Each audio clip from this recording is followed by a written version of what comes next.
Nos últimos dias, a Rússia conseguiu um importante avanço sobre o território ucraniano. Além disso, Israel afirmou que levará adiante o plano de invasão à cidade de Rafah, mesmo sem a ajuda militar dos Estados Unidos. Se você quiser entender esses e outros temas das atualidades, geopolítica ou geografia, me acompanha no canal. Faça sua inscrição, deixa o like nesse vídeo e vem comigo.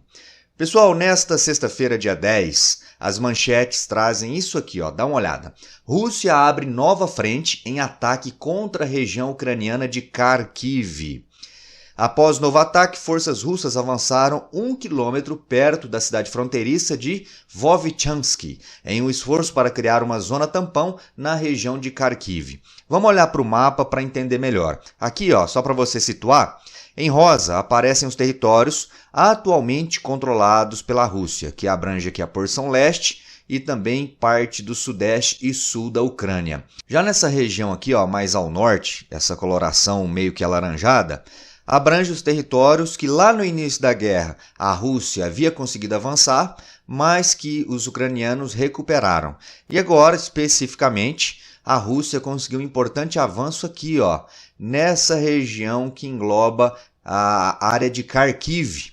O texto fala aqui, por exemplo, ó, que as tropas russas avançaram cerca de 1 quilômetro próximo à cidade de Vovchansk, que está nessa região de Kharkiv. Kharkiv é como se fosse uma província, como se fosse um estado aqui da Ucrânia. E aí existe a região de Kharkiv, que tem também uma cidade de mesmo nome. Acredita-se que a intenção da Rússia seja avançar o bastante até controlar a cidade de Kharkiv, que é uma das principais cidades ucranianas. Dá uma olhada aqui no texto, continua. Ó. Uma importante fonte militar ucraniana, que não quis ser identificada, diz que as forças russas avançaram 1 quilômetro para dentro da fronteira ucraniana e pretendiam empurrar as forças armadas ucranianas até 10 quilômetros para dentro da Ucrânia. As forças de Kiev tentavam contê-las. Então há aí um esforço das tropas ucranianas em evitar esse avanço russo, porém sabemos que atualmente os ucranianos encontram-se fragilizados. Boa parte da ajuda militar ocidental, principalmente aquela nova ajuda aprovada pelos Estados Unidos, ainda não chegou, então isso dificulta muito a defesa da Ucrânia. E, como eu disse em instantes, essa região já havia sido controlada pela Rússia lá no início da guerra. Os russos foram expulsos e agora há uma nova investida da Rússia. Olha aqui o texto, ó. A Ucrânia expulsou as tropas russas da maior parte da região de Kharkiv em 2022, o primeiro ano da guerra em grande escala. Mas depois de resistir à contraofensiva de Kiev no ano passado, as forças russas estão de volta à ofensiva e avançando também na região de Donetsk, mais ao sul. Então o texto fala que, além deste avanço aqui na região norte, há também incursões militares dos russos aqui na região de Donetsk. A ideia da Rússia, possivelmente, é ampliar o seu domínio, o seu controle para toda a região de Donetsk, além também da região de Kharkiv. Tranquilo? Ficou claro isso aí? O próprio presidente ucraniano, Volodymyr Zelensky, reconheceu essa batalha ali na região norte, afirmando aí, ó, Zelensky relata batalha feroz contra russos na região de Kharkiv. O presidente ucraniano afirmou que está a decorrer hoje uma batalha feroz na região fronteiriça de Kharkiv, nordeste do país, onde a Rússia lançou uma ofensiva terrestre. A Rússia lançou uma nova vaga de ações de contraofensiva nesta direção, disse Zelensky numa coletiva de imprensa, assegurando que o seu pessoal sabia disso e que se tinha preparado para tal. Se sabia e se preparou, possivelmente não conseguiu resistir às tropas russas, que muito provavelmente estão no melhor momento em termos de efetivo, em termos de equipamentos militares. Inclusive, nos últimos dias, os serviços de inteligência ocidentais já haviam alertado para que a Ucrânia se preparasse, porque a Rússia muito possivelmente iria tentar sim um novo avanço territorial. Olha a manchete. Rússia vê janela para expandir ataques enquanto a Ucrânia aguarda ajuda vinda dos Estados Unidos. Você se lembra, né? Há cerca de 2 semanas, os Estados Unidos aprovaram um novo pacote de ajuda de 60 bilhões de dólares em armas, principalmente em armas para a Ucrânia. Porém, a maior parte desses equipamentos não chegaram ainda. Levarão aí possivelmente algumas semanas, talvez meses, para chegarem efetivamente na Ucrânia. Enquanto isso, a Rússia, logicamente, vai se aproveitar. Olha aqui, ó. A ideia seria aproveitar o tempo que levará para as novas armas e munições do recém-aprovado pacote de ajuda militar dos Estados Unidos chegarem em quantidades significativas para os ucranianos. Autoridades disseram que haverá um lapso de tempo entre a aprovação dos fundos, ou seja, entre a aprovação dos 60 bilhões de dólares, há pouco mais aí de uma semana, e a chegada da maior parte dessa ajuda, que fará uma diferença significativa nas linhas de frente. Um atraso que acreditam que a Rússia tentará explorar, como de fato está explorando. O objetivo russo, está claro, é o de expandir o máximo possível suas tropas dentro do território ucraniano, enquanto a maior parte dessa ajuda não chega para os ucranianos. Vale recordar ainda, pessoal, que antes dessa incursão terrestre dos russos sobre esses novos territórios, nas últimas semanas e meses, a Rússia vinha fazendo muitos ataques aéreos, utilizando principalmente drones e se aproveitando da incapacidade ou da fragilidade ucraniana de se defender desses ataques aéreos.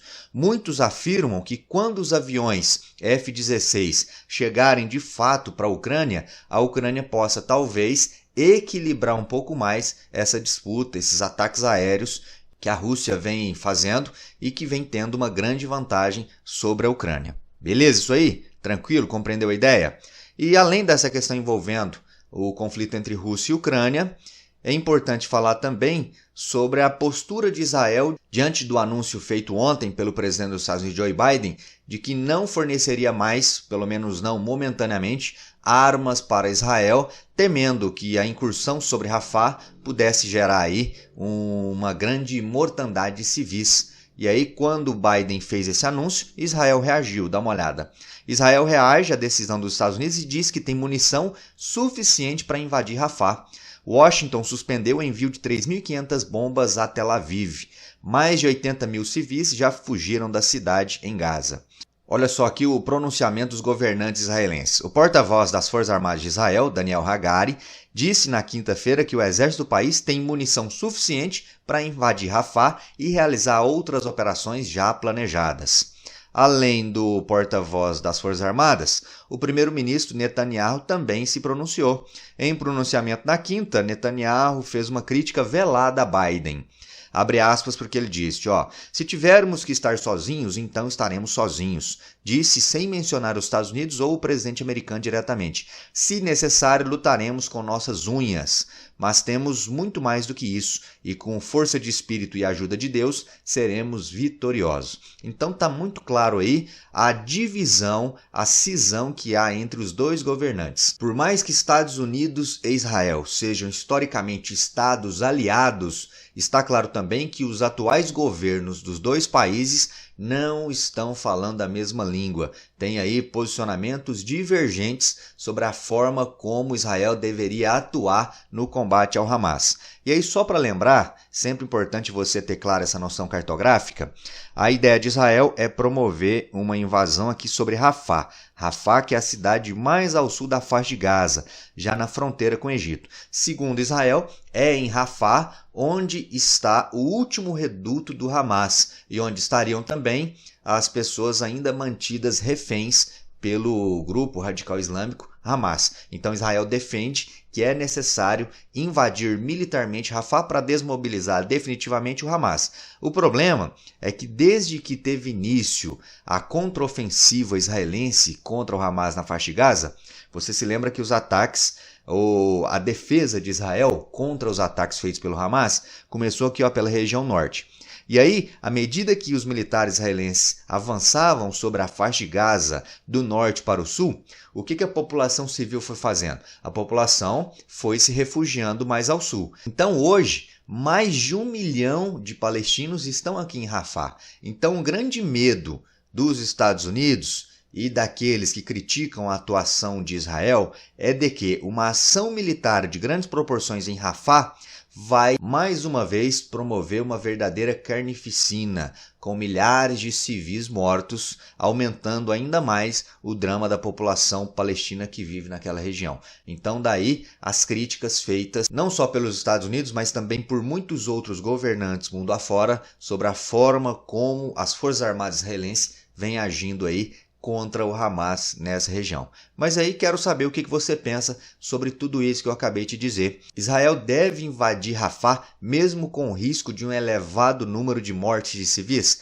E sobre a Ucrânia, você acha que a Ucrânia vai conseguir recuperar essas novas áreas agora conquistadas pela Rússia? Escreve aí para mim. Se gostou do vídeo, deixa o like. Se não gostou, deixa o dislike. E considere também apoiar financeiramente esse canal. Dados da minha chave Pix presentes aqui na descrição desse vídeo. Te espero no próximo. Um forte abraço e até lá. Valeu!